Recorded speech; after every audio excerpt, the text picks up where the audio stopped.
अस्सलाम वालेकुम नाजरीन, उम्मीद है आप खैरियत से होंगे। नाजरीन, आज हम बात करेंगे बहावल नगर शहर के मरकज़ में मौजूद एक पॉइंट की। पहले इस पॉइंट का नाम किसी वक्त में तस्नीम फवारा चौक होता था, लेकिन वो नाम शॉर्ट होते होते इसका नाम जो है वो फवारा चौक रह गया। किसी वक्त की ये बात है कि यहाँ फवारा बाकायदा वो चलता था और इर्द गिर्द रोशनियाँ थी। लोग अपनी फैमिलीज़ के साथ यहाँ जो है वो इंजॉय करने आते थे।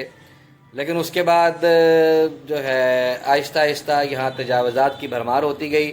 ज़ाहिरी बात है, जब तजावज़ात की भरमार हुई तो इर्द गिर्द जो है वो गंदगी के ढेर लगने शुरू हो गए। फव्वारा जो है वो उसकी जो मशीनरी थी या उसकी जो तज़ीन व आराइश का जो जिस टीम के ज़िम्मे काम था, उनकी लापरवाही कह लें कि वो आहिस्ता आहिस्ता सारा सिस्टम क्लोज़ होता गया और वो जो है मेन पॉइंट वो खंडर बन गया।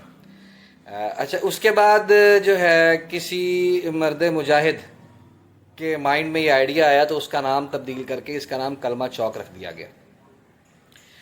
अब नाजरीन, जिस वक्त ये चौक के अंदर ये पॉइंट बनाया गया था तो मुझे नहीं समझ आ रही कि इसका मकसद क्या था, क्योंकि बज़ाहिर तो ये बहावली चौक पर होना चाहिए था। लेकिन हो सकता है कि उस वक़्त बहावली वाला चौक जो है वो फंक्शनल ना हो, उसका कोई वजूद ना हो, मेन शाहरा यही हो। लेकिन बहरहाल ये अगर यहाँ बना दिया गया तो लाजमी उस वक़्त यहाँ बहुत वसी जो है इर्द गिर्द जगह होगी, जो कि सुकड़ते सुकड़ते सुकड़ते सुकड़ते अब चंद फीट पर मुहित है। तो बात हो रही थी नाज़रीन कि इसका नाम जब कलमा चौक रख दिया गया तो इसकी सफाई और तज़ीन व आराइश भी बहुत बेहतर की गई।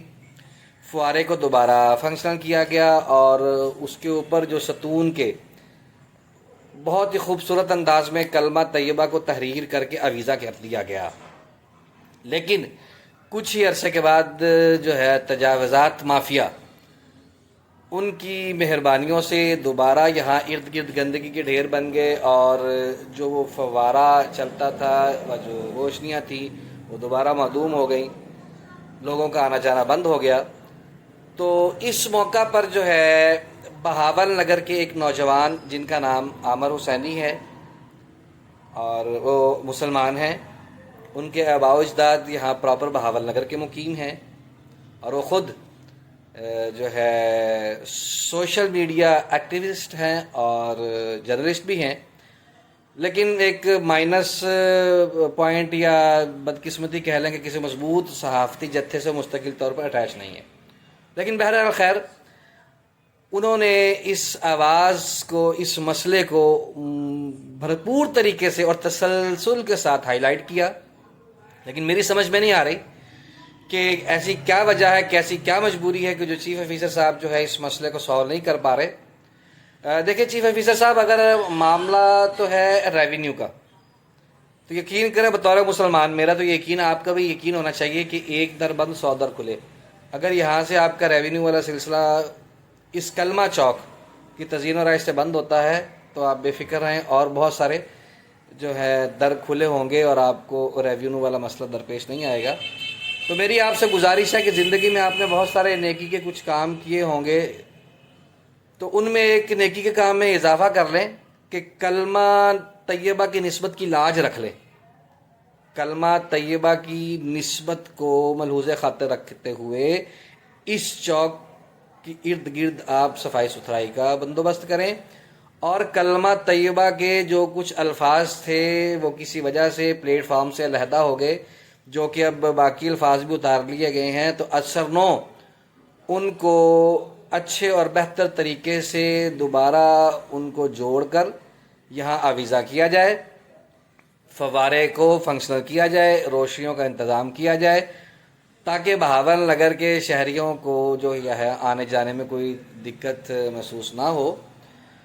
और अगर इसमें कोई मसला दरपेश है तो कम अज़ कम आप इतना कर सकते हैं कि डिप्टी कमिश्नर साहब के गोश गुजार ये तमाम मामला कर सकते हैं।